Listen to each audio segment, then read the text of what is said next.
मित्रों, भारतीय जनता पार्टी का प्रवक्ता होने के नाते मुझे यह आदेश हुआ है कि जम्मू रूरल में जाकर प्रेस वार्ता की जाए, जिससे हमारे कार्यकर्ता और आम जनता को ये मालूम हो कि पिछले एक साल में नरेंद्र मोदी सरकार ने क्या क्या काम किए हैं, क्या क्या उपलब्धियां हैं।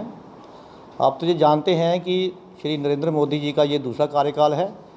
पिछले 5 साल के कार्यकाल में उन्होंने इतने काम किए जिसका कि गिनने में भी टाइम लग जाएगा और संख्या उनकी अनगिनत है। सबसे पहले तो मैं आपको ये बताऊंगा कि ये नरेंद्र मोदी जी का ये दूसरा टेन्योर शुरू हुआ है, जिसका 1 साल अभी कुछ दिन पहले पूरा हुआ है।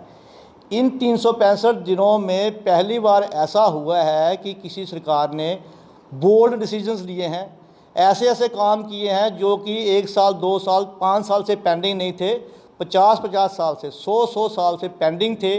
लोग पीड़ित थे, लोग चाहते थे इन चीज़ों का निपटारा हो, प्रॉब्लम सॉल्व हो, लेकिन किसी ने इशारा नहीं किया। कहीं ना कहीं हर जगह शायद वहाँ वोट पॉलिटिक्स आती थी, लेकिन नरेंद्र मोदी की सरकार का चाहे पिछला टेन्योर था जब भी है, इन्होंने तो जनता में जाके यही साफ बोला, भाई हमारे लिए देश सर्वोपरि है, यहाँ का जो नागरिक हैं उनका मान सम्मान हो, उनको घर बैठे सरकारी सुविधाएं मिलें, सरकारी योजनाओं का लाभ उनके घर तक मिले। कोई गरीब है, कोई वंचित है, कोई पिछड़ा है, महिला है, किसान है, अलग अलग वर्गों के लोग जो हैं उन सब के लिए उन्होंने चिंता की है। तभी तो हम कहते हैं कि नरेंद्र मोदी का जो नारा है, सबका साथ सबका विकास, वो ज़मीन पे दिखाई देता है। अभी हम आपसे चर्चा करेंगे 370 आर्टिकल कितने सालों से, जब हमारा संविधान अडॉप्ट हुआ, इसको इनकॉर्पोरेट किया गया था, उसके बाद लगातार लगभग 70 सालों से ये जो आर्टिकल है जिसको स्पेशल स्टेटस करते हैं, इसके लिए भारतीय जनता पार्टी ने, उससे पहले प्रजा परिषद ने, भारतीय जनसंघ ने आंदोलन किए। एक विधान एक निशान एक प्रधान के लिए हमने फ़ाइट की, कुर्बानियाँ भी दी, लेकिन बीच में 370 को हटाने की जब भी मांग उठी तो उसको दबा दिया गया। क्यों? कि कश्मीर केंद्रीय सरकारें जो हैं उन्होंने 370 के नाम पे हमेशा ही कश्मीर के लोगों को बदलाया वोट बैंक की पॉलिटिक्स के लिए, जबकि सच ये है कि इसका फ़ायदा किसी को नहीं हुआ। इससे अलगाववाद की एक भावना पैदा हुई और नरेंद्र मोदी जी ने जब दूसरा कार्यकाल अपना शुरू किया तो उन्होंने आते ही सबसे पहले 370 को हटाया। अब 370 हटाने का मैं बताऊं आपको सबसे फ़ायदा क्या हुआ, किस किस को हुआ। हमारे रिफ्यूजी भाई हैं जिनको हम कहते हैं वेस्ट पाकिस्तान रिफ्यूजी, ये जो लोग थे 370 हटने के बाद एक टैग तो उतर गया कि ये अब वो रिफ्यूजी नहीं है।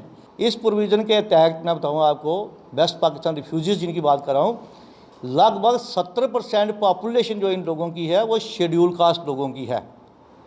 15 से 20% बैकवर्ड क्लासेज के लोग हैं जो कि वेस्ट पाकिस्तान रिफ्यूजी की कैटेगरी में आते थे। अब इन लोगों को जब डोमिसाइल सर्टिफिकेट मिलेगा, हिंदुस्तान के बाकी नागरिकों की तरह इनको भी नागरिकता मिलेगी, इनको भी वही हक हकूक़ मिलेंगे, राइट्स मिलेंगे। तो मुझे ये लगता है कि 17 सालों में नरेंद्र मोदी के आने के बाद एक इतना बहुत बड़ा फैसला किया गया है। इस समाज को वंचित रखा गया था अधिकारों से, उसके साथ इंसाफ हुआ है। इतना ही नहीं, हम सिख समाज की बात करते हैं। आपको पता है, आपने खबरों में पढ़ा कि पिछले कुछ दिनों में करतारपुर कॉरिडोर की बड़ी चर्चा होती रही है।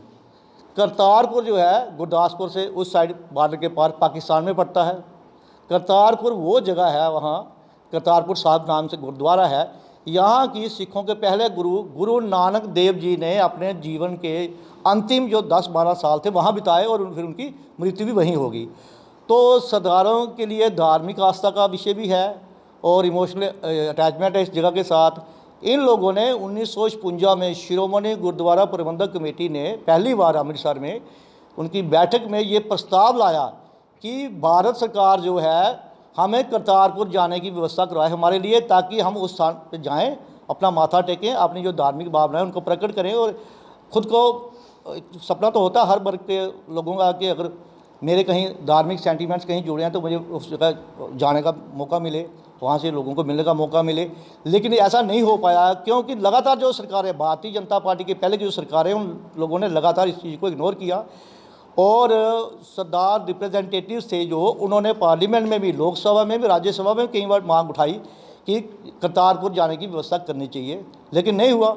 1956 से लगातार डिमांड चलती आ रही थी किसी ने इस तरफ ध्यान नहीं दिया। जैसे ही नरेंद्र मोदी जी का सेकंड टेंडर हुआ, उन्होंने आते ही क्या हुआ, करतारपुर कॉरिडोर की बात की। आज सुविधा ये है कि पाकिस्तान के साथ संधि होने के बाद हमारे सिख भाई जो हैं वो करतारपुर जा सकते हैं। अब खुद हिसाब लगाइए, 1956 से जो चीज़ नहीं हो पाई थी तो नरेंद्र मोदी जी ने वो कर दी है। और आगे सुनिए, हमारे सिख मुस्लिम समाज जो है, वहाँ हमारी बहनें थी, वो ट्रिपल तलाक के नाम पर उनको पीड़ा सहन करनी पड़ती थी, अपमान सहन करना पड़ता था। चलते चलते खड़े ही मोबाइल पे हस्बैंड बोलेगा तलाक तलाक तलाक, तो तलाक हो गया, जीवन भर का रिश्ता ख़त्म हो गया। अब उस महिला की क्या दशा होगी बेचारी, जिसको कि मतलब लाइफ नॉर्मल चल रही है तो एकदम से उसको सदमा होता है कि आपके पति ने आपको छोड़ दिया है। वोट बैंक की पॉलिटिक्स से शायद कांग्रेस वाले भी घबराते होंगे कि अगर हमने ये किया तो शायद हमारे वोट खराब हो जाएंगे। लेकिन नरेंद्र मोदी जी को, भारतीय जनता पार्टी को वोटों से ज़्यादा चिंता समाज की है। और सुनिए आगे, इसके बाद क्या है, अभी जो कोरोना का चल रहा है, कोरोना की अगर हम दृष्टि देखें इंटरनेशनल लेवल पे, देखो आप, अमेरिका, इटली जैसे वो दो देश हैं, यहाँ की कहा जाता है कि वहाँ की हेल्थ फैसिलिटीज़ दुनिया की सबसे बेस्ट हेल्थ फैसिलिटीज़ हैं। और कोरोना का सबसे ज़्यादा नुकसान उन कंट्रीज़ में हुआ है जबकि उनकी पॉपुलेशन इंडिया के मुकाबले में बहुत कम है। हमारी लगभग 135 करोड़ पॉपुलेशन है, लेकिन ये मोदी साहब की वजह से हुआ कि आज हमारी स्थिति ये है कि दुनिया में नंबर 1 पे ये कहा जा रहा है कि हमारा ग्राफ जो है 50% रिकवरी हमारी हो रही है, जो कि दुनिया में कहीं नहीं हो रही है। इसके साथ मैं बताऊं आपको, ये तो मैंने 2-4 मोटी मोटी बातें बताई कि ये जो 50 साल से, 70 साल से, 100 साल से मामले लंबित थे, उनको मोदी जी ने 1 साल में किया। लेकिन जब आप इनका पिछला टेन्योर देखते हैं, उसमें भी आप देखेंगे, अगर हेल्थ सेक्टर की बात करिए आप, क्या क्या नहीं दिया इन्होंने, एजुकेशन सेक्टर की बात करेंगे, क्या क्या नहीं दिया, वो मैं प्रेस नोट में आपको लिख के दे रहा हूँ। उसके बाद किसानों के लिए, एक्स सर्विसमैन के लिए जो 1 रैंक 1 पेंशन की बात तो उठती थी, लेकिन किसने पूरी नहीं की, ये नरेंद्र मोदी गवर्नमेंट ने की। कोई क्षेत्र ऐसा नहीं है महिलाओं के कल्याण के लिए, दलितों के कल्याण के लिए, गरीबों के कल्याण, बैंक की पॉलिटिक्स से ऊपर उठ के और राष्ट्र की बात सोचते हैं। हिंदुस्तान के जो 135 करोड़ नागरिक हैं उनकी बात सोचते हैं, वो किसी धर्म के हों, किसी क्षेत्र के हों, किसी जाति के हों, इन सब से ऊपर उठ के एक ही नारा लेके चलते हैं, सबका साथ सबका विकास। और ये आपने खुद ज़मीन पे देख लिया है। हमारा यहाँ प्रेस कॉन्फ्रेंस करके आपके द्वारा लोगों तक पहुँचने का ये मकसद था कि हम एक बार पुनः लोगों को बता सकें कि नरेंद्र मोदी जी ने अभी जब दूसरी बार कमांड संभाली केंद्र में, तो 1 साल में ही उन्होंने ऐसे ऐसे फैसले ले लिए जिसकी कोई कल्पना भी नहीं कर सकता था। धन्यवाद।